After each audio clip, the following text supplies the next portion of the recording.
नमस्कार मित्रांनो, मी हेमंत आणि तुम्ही पाहताय धक्काबुक्की. मित्रांनो, नुकताच मदुराई न्यायालयातून एक निकाल आला. तो निकाल आल्यानंतर त्याने देशात खळबळ उडवून टाकली. या निकालात 9 पोलिसांना फाशीची शिक्षा देण्यात आली. देशात 9 पोलिसांना फाशीची शिक्षा होणं ही तशी पहिलीच घटना. पण एकूण ह्या 9 पोलिसांचा दोष काय होता, त्यांनी काय गुन्हा केला होता की फाशीसारखी शिक्षा त्यांना देण्यात आली आहे? मित्रांनो, या व्हिडिओतून आपण या प्रकरणाची पूर्ण माहिती घेणार आहोत. काय घडलं होतं, कधी घडलं होतं, नेमकं या पोलिसांनी काय केलं होतं, या सर्व बाबतीत आपण या व्हिडिओतनं माहिती घेऊया. पण त्या अगोदर आमच्या धक्काबुक्की या चॅनलला आत्ताच ताबडतोब सबस्क्राईब करा. तर मित्रांनो, अलीकडेच तामिळनाडूतील मदुराई न्यायालयाने नुकताच एक निकाल दिला. त्यात 9 पोलिसांना फाशीची शिक्षा देण्यात आलेली आहे. बघूया हे प्रकरण काय होतं. प्रकरण आहे 2020 सालचं. 19 जून 2020 हा तो दिवस. त्यावेळी कोरोनामुळे लॉकडाऊन चालू होता. लॉकडाऊनमुळे आपल्याला माहितीच आहे की नियम होते, बंधनं होते. दुकानं, मार्केट, बाजारपेठा या मर्यादित काळासाठी उघडायच्या. तेवढ्यातच आपल्याला हवं ते सामान घ्यायचं आणि नंतर मार्केट आणि दुकानं बंद होणार. तामिळनाडूतील थोट्टुकुडी जिल्ह्यात अशाच पद्धतीने लॉकडाऊन होता. त्यावेळी याच जिल्ह्यातील एका छोट्याशा बाजारपेठेत जयराज आणि बेनिक्स हे दोघं वडील आणि पुत्र. जयराज हे वडील आणि बेनिक्स हा त्यांचा मुलगा. यांचं मोबाईल रिपेअरिंगचं एक दुकान. शासनाने घालून दिलेल्या वेळेनुसार त्यांनी दुकान उघडलं आणि त्याच्यानंतर त्यांनी वेळ संपल्यानंतर दुकान बंद केलं. दुकान बंद करताना जयराज हे त्या दुकानावरती होते. त्याच वेळी पोलीस तिथे आले. दुकान बंद करण्यास 10 ते 15 मिनिटं उशीर झाला म्हणून ते जयराजवरती चिडले. जयराजला त्यांनी विचारणा केली. जयराजने उत्तरं दिली, पण नंतर ही चर्चा वादात रूपांतरित झाली.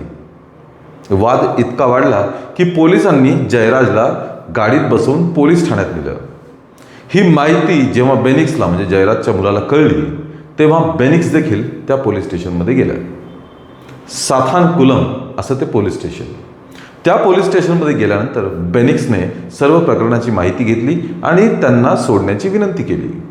पण तिथे देखील हुज्जत झाली आणि मग पोलिसांनी उचलून जयराज आणि बेनिक्स या दोघांनाही लॉकअपमध्ये टाकलं.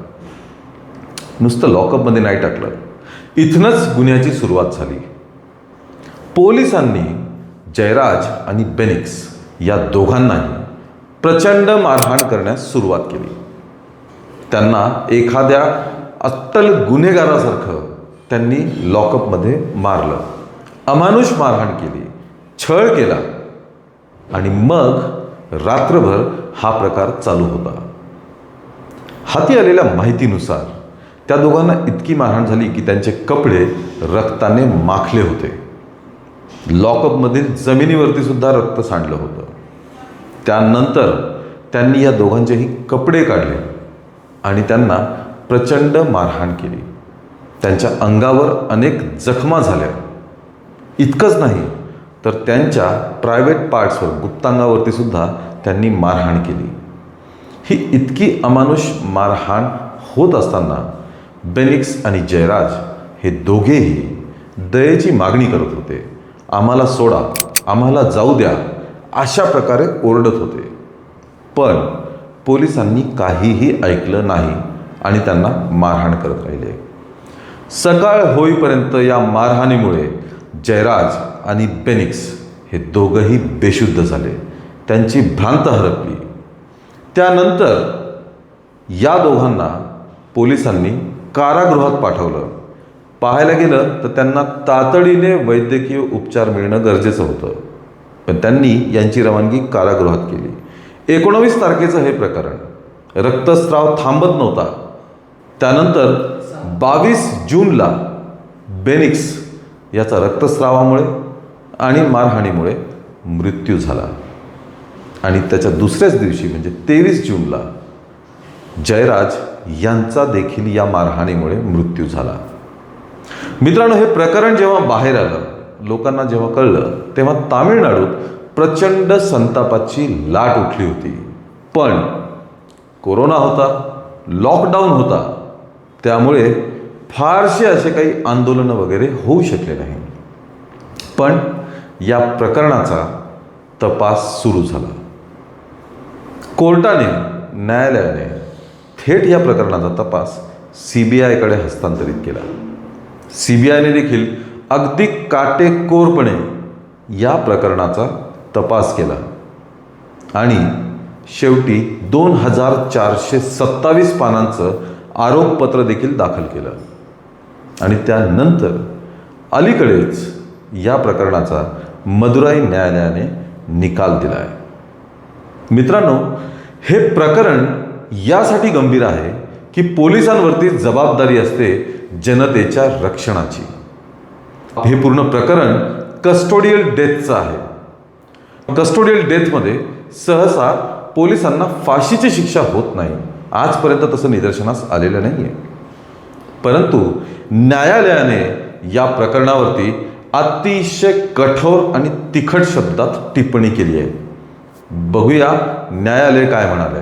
हा गुन्हा दुर्मिळात दुर्मिळ प्रकारात मोडतो, कारण ज्यांच्यावर जनतेचं रक्षण करण्याची जबाबदारी आहे त्यांनीच आपल्या अधिकाराचा गैरवापर करून निशस्त्र नागरिकांवर अत्याचार केला.